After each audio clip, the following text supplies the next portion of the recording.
Hello दोस्तों, मैं हूं धर्मवीर सिंह देओल और आप सबका इस यूट्यूब चैनल पे बहुत बहुत स्वागत करता हूं। आज जिस वीज़ा के बारे में हम बात करेंगे वो है कनाडा का विजिटर वीज़ा। ये वीज़ा 2 रिफ्यूज़ल के बाद में आया है। अगर हम यहाँ पे अप्रूवल की बात करें तो 12 दिसंबर 2025 को हमें ये वीज़ा मिला था। अगर यहाँ पे हम सबमिशन की बात करें तो 20 अक्टूबर 2025 को हमने ये फाइल सबमिट की थी। तो 40-42 दिनों में हमें ये वीज़ा मिला है।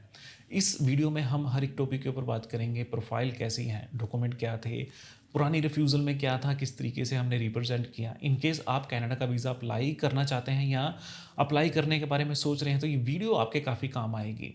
उम्मीद करूँगा आप इस वीडियो को लास्ट तक जरूर देखेंगे। अगर आप मुझसे बात करना चाहते हैं या हमारे थ्रू अपना प्रोसेस करवाना चाहते हैं, स्क्रीन पे नंबर विजिबल है, कॉन्टैक्ट कर सकते हैं।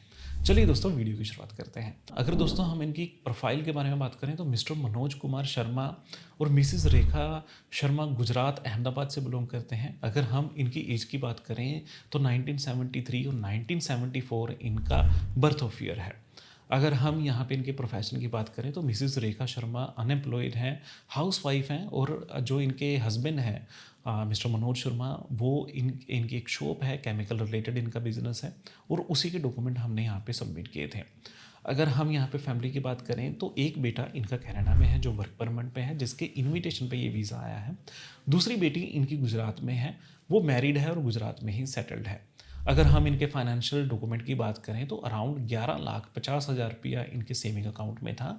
तकरीबन 8 लाख रुपए की इनके पास एफडीआर थी। कुछ इनके पास म्यूचुअल फंड में इन्वेस्टमेंट है और कुछ इनके पास जैसे गोल्ड वगैरह या बाकी चीज़ों की इन्वेस्टमेंट है, जो इन्होंने प्रॉपर एक सी रिपोर्ट, प्रॉपर्टी वैल्यूएशन रिपोर्ट, वो भी यहाँ पे सबमिट की थी। अगर हम इनकी पुरानी रिफ्यूज़ल्स की बात करें तो 2023 में इनकी रिफ्यूज़ल आई थी और 2025 फरवरी में भी इनकी रिफ्यूज़ल आई थी। 2023 में कॉन्वोकेशन पर्पज़ था, 2025 में जर्नल विजिट था। अगर हम इस पर्पज़ की बात करें कि जो ये वीज़ा आया है वो क्योंकि इनकी जो बहू हैं वो प्रेग्नेंट है और उनकी ड्यू डेट 28 दिसंबर है। तो यहाँ पे हमने उस मेडिकल पर्पज़ को भी यहाँ पे एज ए पर्पज़ दिखाया था और न्यू ईयर को भी हमने यहाँ पे पर्पज़ दिखाया था। तो जैसा मैंने पहले कहा कि इनका वीज़ा जो है हमें 12 दिसंबर को मिला है, तो इनके पास काफ़ी एम्पल टाइम है कि इनका जो स्टैंपिंग है तब तक जब इनकी ट्रैवल डेट है तब इनके पास जो है स्टैंप होके भी यहाँ पे वीज़ा आ जाएगा। अब दोस्तों अगर हम बात करें डॉक्यूमेंट्स की, तो आप सबको पता है कि वीज़ा के लिए कुछ की डॉक्यूमेंट्स ज़रूरी होते हैं, जैसे कि पासपोर्ट है, पैन कार्ड है, आधार कार्ड है, बैंक स्टेटमेंट है, 3 साल की आईटीआर है, आप जो भी काम करते हैं, बिजनेस है, आपकी जॉब है, उसके एम्प्लॉयमेंट के डॉक्यूमेंट हैं।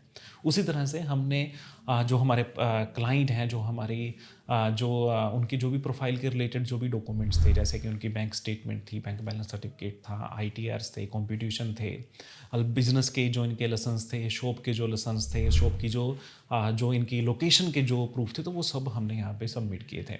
अगर हम बेटी की तरफ से या इनकी बहू की तरफ से बात करें तो क्योंकि दोनों वर्क परमिट पे हैं, दोनों की वर्क परमिट की कॉपी या जो इंडियन पासपोर्ट है उसकी कॉपी, एम्प्लॉयमेंट के document, salary slips, bank statement, medical reports, और जो हमने एक डॉक्यूमेंट हमने यहाँ पे क्रिएट करवाया था डॉक्टर से, जो रिकमेंडेशन था, वीज़ा रिक्वेस्ट लेटर था, वो भी हमने यहाँ पे सबमिट किया था।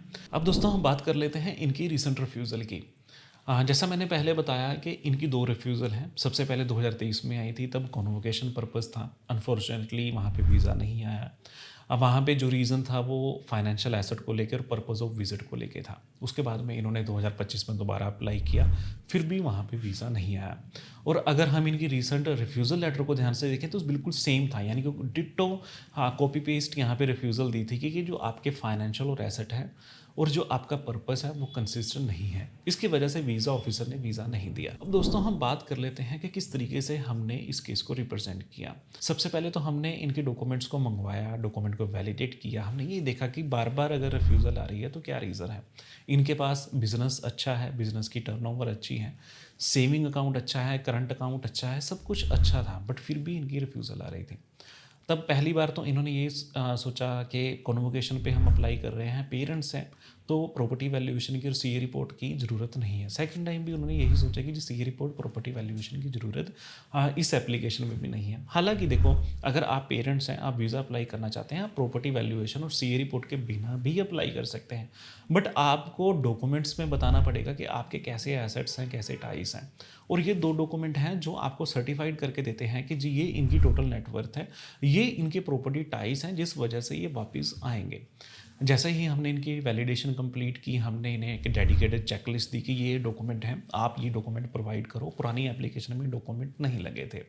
उसके अलावा जो इन्वाइटर हैं, हमने इन्वाइटर के काफ़ी ऐसे डॉक्यूमेंट यहाँ पे सबमिट किए जो पुरानी दोनों एप्लीकेशन में नहीं थे। क्योंकि हम देखो, अगर आप वीज़ा के लिए अप्लाई करते हैं, चाहे आप हमारे थ्रू अप्लाई कराओ, चाहे किसी के थ्रू आप अप्लाई करें या चाहे खुद अप्लाई करें, जब तक आप अपनी फ़ाइल को कंप्लीट सबमिट नहीं करेंगे तब तक वीज़ा के काफ़ी कम चांसेस होते हैं।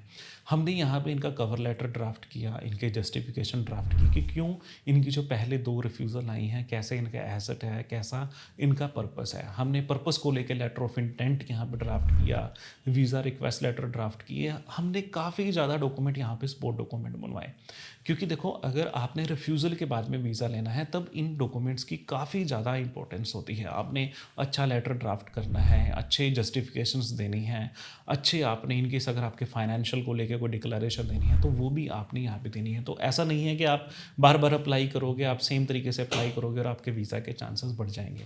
दोस्तों, वीज़ा के लिए अच्छी तरीके से फाइल को रिप्रेजेंट करना होता है। अब दोस्तों, हम बात करते हैं कुछ टिप्स एंड ट्रिक्स की जिन्हें फॉलो करके आप अपना वीज़ा हासिल कर सकते हैं। जैसे मैंने पहले बताया कि आपको फ़ाइल अच्छी तरह का रिप्रेजेंट करनी होगी। यहाँ पे काफ़ी लोग अब भी, क्योंकि अगर हम 2023 को कंपेयर करें, 2022 को कंपेयर करें, तब कनाडा का वीज़ा काफ़ी इजी था। अगर आज की डेट में हम 2025 को कंपेयर करें तो काफ़ी ज़्यादा मुश्किलें होती हैं जब आप कनाडा के लिए अप्लाई करते हैं और काफ़ी कम अप्रूवल आता है इनकेस अगर आप बिल्कुल सीधे सीधे सिर्फ की डॉक्यूमेंट के साथ अप्लाई करेंगे। दोस्तों, इनकेस आपकी फ्रेश एप्लीकेशन है तो फ्रेश में ही आप जो भी आपके रिक्वायर्ड डॉक्यूमेंट्स हैं, अगर आप टूरिस्ट वीज़ा पे जा रहे हैं तो CA report, property valuation report साथ में ज़रूर लगाएं। अगर आप पेरेंट्स हैं, अपने बच्चों के पास जा रहे हैं, तो आप सीए रिपोर्ट, प्रॉपर्टी वैल्यूएशन को छोड़ सकते हैं, बट आपको डिक्लेरेशन देनी होगी। अगर आप भाई हैं, अब आप बहन हैं, आपने अपने भाई बहन के पास वहाँ पे जाना है, तब दोस्तों आपको सीए रिपोर्ट, प्रॉपर्टी वैल्यूएशन ज़रूरी है, क्योंकि ये डॉक्यूमेंट है। देखो, ये डॉक्यूमेंट, हर डॉक्यूमेंट आपको कॉस्ट करेगा, है ना। सीए रिपोर्ट भी आपको कॉस्ट करेगी, प्रॉपर्टी वैल्यूएशन भी आपको कॉस्ट करेगी, बट ये वीज़ा में काफ़ी हेल्प करते हैं। वीज़ा ऑफिसर को आपके टाइज समझने में काफ़ी हेल्प करते हैं।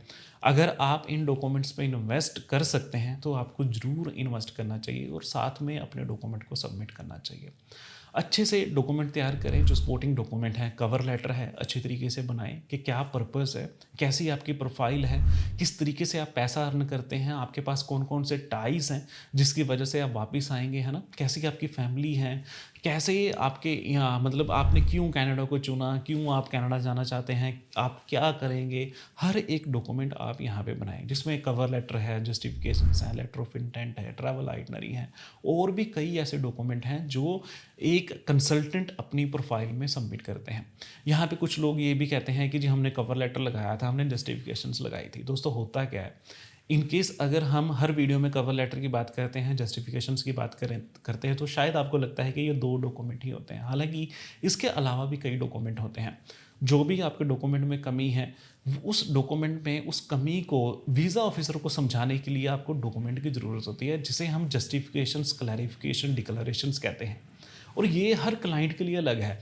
मेरे लिए डिक्लेरेशंस, क्लैरिफिकेशंस अलग होंगी, आपके लिए अलग होंगी, बट आप सिर्फ ये सोचोगे कि जी ये कवर लेटर है, ये हमने लगा दिया, उससे वीज़ा आने के काफ़ी कम चांसेस होते हैं। क्योंकि कनाडा का अगर आपने आज की डेट में वीज़ा अप्लाई करना है तो आपको स्ट्रॉन्ग एप्लीकेशन ही सबमिट करनी पड़ेगी। उम्मीद करता हूँ कि ये वीडियो आपको अच्छी लगी होगी।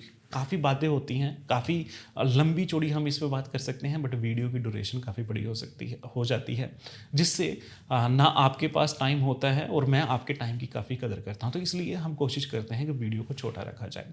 हालांकि अगर आपका कोई डाउट है, आप क्वेश्चन है, तो आप मुझसे व्हाट्सएप पे कांटेक्ट कर सकते हैं। आप कमेंट सेक्शन में अपना जो क्वेश्चन है वो टाइप कर सकते हैं। उम्मीद करूँगा मैं उस वीडियो पे, उस टॉपिक के अगली वीडियो में यहाँ पे बनाऊँ। तो आज की इस वीडियो में इतना ही, मिलते हैं अगली वीडियो में।